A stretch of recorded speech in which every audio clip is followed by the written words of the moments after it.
Magandang araw.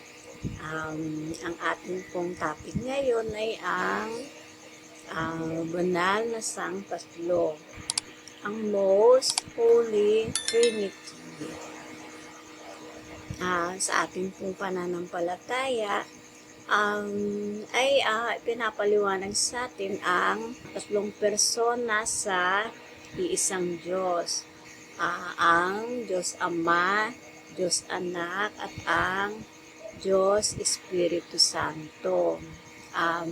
Ilang beses sa Biblia ay nababanggit, sinasabi na ating Panginoong Hesukristo, binyagan ninyo sila sa ngalan ng Ama at ng Anak at ng Espiritu Santo. Ang pagre-reveal ng ating Panginoon sa Divine Mysteries ay unti-unti. Ang pagtuturo niya ay unti-unti upang ating maunawaan. Sapagkat ang sabi nga, kung ang Holy Eucharist ay nahihirapan na tayong unawain, paano pa ang banal na Sangtatlo?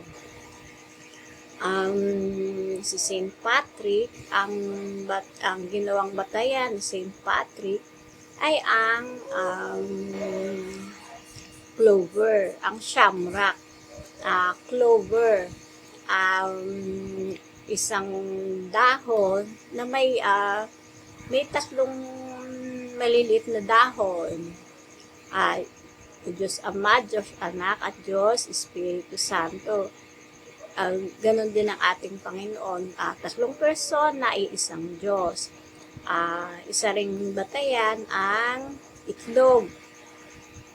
Diba? Isang itlog, may shell, may egg yolk, at ang egg white. Pero iisa siyang itlog.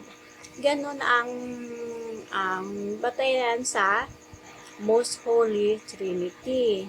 Isa pa, ang apple. Diba? Ang apple, merong balat, may buto, at mayroong laman. May isang kwento, may isang lalaki na nagbakasyon kasi nag-iisip siya paano niya mauunawaan ang Divine Mysteries, kung paanong gagawin niyang unawa. Tapos, nasa tabi sila ng dagat. Nakita niya yung isang bata na humukay ng sa buhangin, sa buhangin, umuka. Nagbuta siya doon. Tapos, ang ginagawa niya, sumasalok ng tubig sa dagat at inilalagay doon sa kapirasong butas. At dahil nakakailang balik na ang bata, tinanong niya ito, nilapitan niya at tinanong, "Bata, ano ba yung ginagawa mo?" Ang sumagot ang bata, ang sabi niya, ililipat ko ang tubig ng dagat dito sa aking ginawang butas. Ngayon, doon siya nag-isip na ang Divine Mysteries ay parang isang dagat na hindi natin mauunawaan sa ating maliit na pangunawa.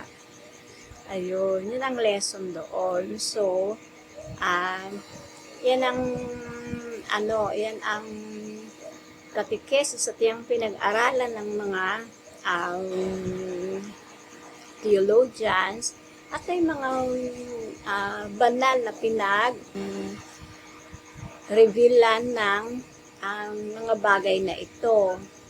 Tayo rin sa ating pananampalataya, habang lumalalim ang ating pananampalataya, ay unti-unti nating nauunawaan ang mga misteryo ng Sangtatlo at ng ating Poong Diyos. Marami pong salamat. God bless.